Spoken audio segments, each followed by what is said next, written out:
Hello friends, welcome to Kotputli education. आज हम बात करने वाले हैं URATPZ 2024 के फॉर्म के बारे में कि कब आएगा, कौन से कोर्स होते हैं, ठीक है, कौन कौन सी जो कोर्स है उसके अकॉर्डिंग क्या सिलेबस होगा, कैसे तैयारी करें। लॉ स्टूडेंट्स हैं जो कि LLB करने के बाद LLM करना चाहते हैं राजस्थान यूनिवर्सिटी से, वो कैसे तैयारी करें। तो कंप्लीट डिटेल्स इस वीडियो के थ्रू दी जाएगी, तो आप वीडियो के लास्ट तक बने रहें। वीडियो को लाइक और शेयर भी कर लें, चैनल को सब्सक्राइब भी कर लें, जिससे आगे आने वाली वीडियो अपडेट आपको प्रोवाइड होती रहे। URATPZ का मतलब समझेंगे, किस तरीके से इसकी प्रोसेस रहती है, किस तरीके से आप एडमिशन ले सकते हो। तो कंप्लीट डिटेल्स आज हम इस वीडियो में समझेंगे। तो चलिए अभी हम देखते हैं कि URATPZ होता क्या है। तो देखो, राजस्थान यूनिवर्सिटी है, ठीक है, वो अपने PG कोर्सेज, डिप्लोमा कोर्सेज के लिए एंट्रेंस एग्ज़ाम कंडक्ट करवाती है, उसको हम URATPZ बोलते हैं, ठीक है, कि मतलब जो यूनिवर्सिटी ऑफ राजस्थान है वो PG एंट्रेंस है जो कि कंडक्ट करवाती है।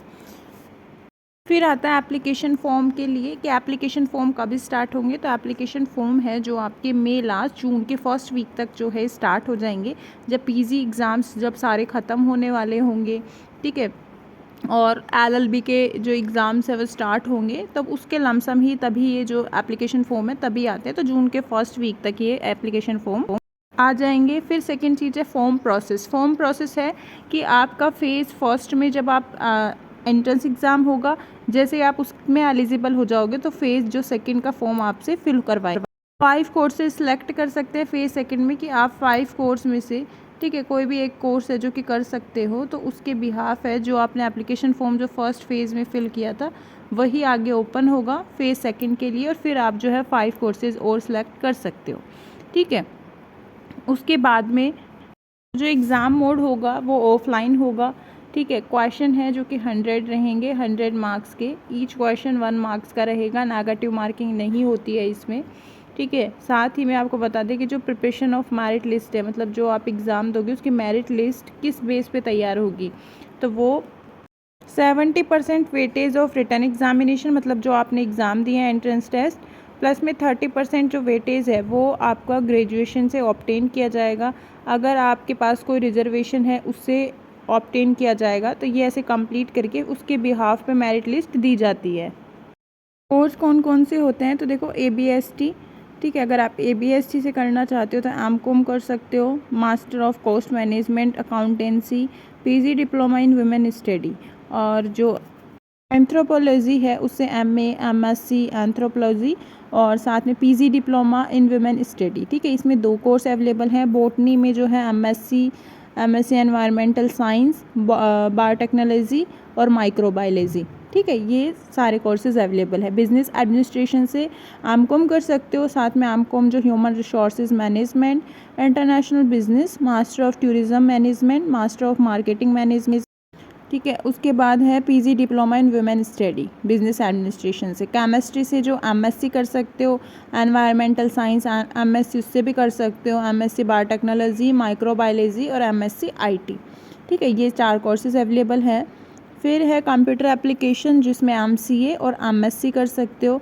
ड्रामेटिक्स में जो है MA ड्रामेटिक्स या फिर PG डिप्लोमा इन ड्रामेटिक्स कर सकते हो। ड्राइंग एंड पेंटिंग में MA drawing and painting, regular and SFS colleges available हैं इनके लिए। और बाकी जो SFS कोर्स है ये सेल्फ फाइनेंस कोर्स होता है। ये EFM है, ठीक है, मतलब EFM से आप MCOM कर सकते हो, MCOM corporation, MCOM financial analysis and control.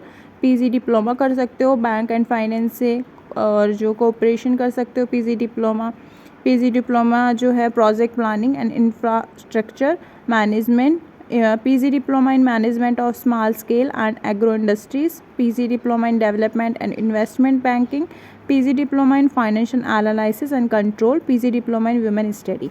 तो ये सारे EFM में कोर्सेज अवेलेबल है। इकोनॉमिक्स है जो कि MA इकोनॉमिक्स, और जो PG diploma in women study. फिर है इंग्लिश, MA कर सकते हो, journalism and mass communication, PG diploma in women study.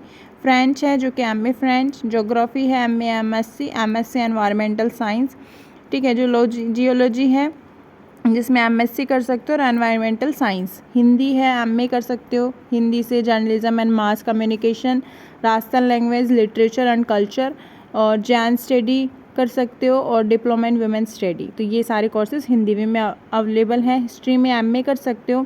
फिर जो है इसमें और कोर्सेज़ हैं जो भी आपको कर सकते हो, वो सेम से ही चलेंगे, जैसे हिंदी हुआ, हिस्ट्री हुआ, ठीक है।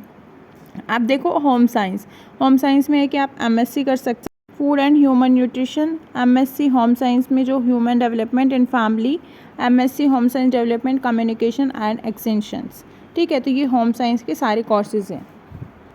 फिर आता है लॉ का। तो देखो अगर आप एलएलबी करने के बाद जस्ट एलएलएम करना चाहते हो तो ये पीजी एंट्रेंस दे सकते हो। साथ में अगर कोई पीजी डिप्लोमा करना है, एलएलएम नहीं करनी, तो उसके लिए भी आप कर सकते हो ये फॉर्म। तो एलएलएम जो है, एक तो जो जर्नल होती है वो, एक एलएलएम है जो human right and value education, PG diploma in criminal law, labour law, taxation law, environmental law और विमेन स्टडी, ठीक है। ये कंप्लीट जो डिप्लोमास हैं ये एलएलएम के बाद या फिर एलएलबी के बाद भी आप कर सकते हो, ठीक है। साथ ही में अगर आपको जैसे मान लो आपके एलएलबी में परसेंटेज कम है और आप एलएलएम करना चाहते हो, तो आप एक बार 1 ईयर का डिप्लोमा करने के बाद अगर उसमें परसेंटेज आपकी 55% से अबाव रहती है तो फिर आप एलएलएम भी कर सकते हो उस डिप्लोमा के बेसिस पे। लाइब्रेरी एंड इंफॉर्मेशन साइंस ये भी कोर्स होता है, तो master of library and information science, master performing arts, तो ये इसमें मास्टर कर सकते हो। Master performing arts MPa Kathak, tabla, ठीक है। मैथमेटिक्स है जो जिसमें आप एमए कर सकते हो, एमएससी कर सकते हो, एमसीए कर सकते हो, एमएससी आईटी। म्यूज़िक है, एमए म्यूज़िक, वोकल इंस्ट्रूमेंट है जो सितार, उससे। फिलॉसफी है जिसमें आप एमए कर सकते हो और PG diploma in Jain study. तो ये जो कोर्स है ये फिलॉसफी में अवेलेबल है। फिर है कि आप जो इसमें PG diploma in women study भी कर सकते हो फिलॉसफी में। फिर फिजिक्स है, एमएससी कर सकते हो, एनवायरमेंटल साइंस से एमएससी कर सकते हो, एमसीए और एमएससी आईटी। पॉलिटिकल साइंस से एमए तो कर ही सकते हो, साथ में PG diploma in women study. फिर साइकोलॉजी है जिसमें एमए एमएससी कर सकते हो, पब्लिक एडमिनिस्ट्रेशन से वही एमए या फिर PG diploma in women study. Sanskrit है जिसमें एमए कर सकते हो, PG diploma in women study और डिप्लोमा इन जैन स्टडी। फिर साइकोलॉजी एमए कर सकते हो जैन स्टडी में, पीजी डिप्लोमा और वुमेन स्टडी में। स्टैटिक्स जिसमें आप एमए एमएससी और एमसीए।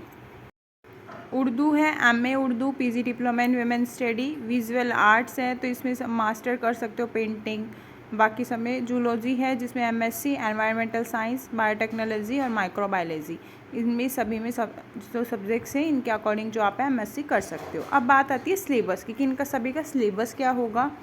फिर आता है सिलेबस जो है, इसमें सिलेबस को आपको ध्यान में रखना है कि जो भी आपने यूजी में, मतलब अंडर ग्रेजुएशन में जो भी आपने जिस सब्जेक्ट के बारे में पढ़ा था, ठीक है। जैसे मान लो अब अगर हम एमए की बात करें तो जैसे हिस्ट्री है, पॉलिटिकल साइंस है, इससे पढ़ा था आपने, तो वो सारे सब्जेक्ट्स हैं जो कि आएंगे आपके, जिसमें आपके 5 क्वेश्चन जीके के भी रहेंगे, करंट अफेयर के भी रहेंगे, ठीक है। 5 क्वेश्चन, तो 10 तो क्वेश्चन वो 90 जो है आपका वो अंडर ग्रेजुएशन से लिया जाएगा सारा सिलेबस। और कोई भी सब्जेक्ट्स हो, जैसे 37 प्रोग्राम्स दिखाए हैं आपको, तो उन्हीं के अकॉर्डिंग जो सिलेबस है वो उसी से रिलेटेड होगा। एलएलएम की प्रिपरेशन के लिए है कि जो आप एलएलएम में जितने भी सब्जेक्ट, जितने भी लॉज पढ़े हैं आपने, उन सभी को रिवाइज़ करना पड़ेगा। साथ में वही आपके 10 जो क्वेश्चन है करंट अफेयर और जीके से रिलेटेड रहेंगे।